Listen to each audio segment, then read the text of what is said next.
9月17号在新北市安溪国小举办的亲子列车活动，本次主办单位三峡三清红道慈善会以及林金杰粉丝后援会特别安排了一系列趣味活泼的体验摊位，包括陀螺、弹珠台、吹泡泡等等。新北市议员林金杰说，当日举办这项活动，希望能够促进亲子之间的互动，丰富家庭休闲活动，也鼓励年轻族群多多生育。2个月就会在三峡办一次我们的亲子列车的活动。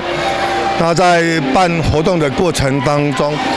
吸引了很多的年轻的爸爸妈妈带着小朋友一起来共享欢乐的美好时光。我们都鼓励年轻的爸爸妈妈要多生因为现在的这个人口是负成长。那我们希望透过这么好的一个活动，让这个爸爸妈妈跟自己的儿女共享亲子美好的时光，同时也提醒他们，现在台湾这个人口进入了负成长的一个阶段，叫做生不如死。尤其在去年新生儿的这个成长率远远不及往生者，所以说这是一个国家安全危机。林金杰当日也在现场与小朋友们一同体验吹泡泡活动。他说，在少子化以及人口负成长俨然已经成为国安层级的问题下，他希望透过推动0到6岁国家养以及国民教育学杂费减免等政策，减轻家长的养育负担。我们生长在这里，我们希望能够把这个问题带给所有的民众了解。我们希望下一代能够敢生多生，政府有责任帮我们的下一代的民众来照顾新生儿。所以说我提出0岁到6岁国家来养，那这个从国小开始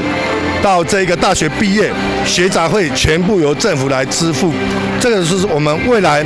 政府应该要做的事情。国民所得的提高，政府的税收增加，却是人口的急剧的这个负成长，这是一个国家安全问题。所以说我们相当的重视。我们办活动吸引了很多的年轻人出来，但是我们是希望政府能够祭出更多的这个政策，让年轻人敢生多生。林金杰谈到，当日的活动吸引了许多年轻族群前往，目的也是希望政府重视相关政策的推动。在早期农业社会生育率相当充足，他本身就有8个兄弟姐妹。时至今日，他看见许多年轻人在结婚后不生育，或者只生1到2个已经成为常态，呼吁年轻人敢生多生，政府将会给予最大的协助。就好像金杰，我们有8个兄弟姐妹，早期爸爸妈妈在务农trợ产，他就敢生8个。现在在这个新北，很多的年轻人结婚不生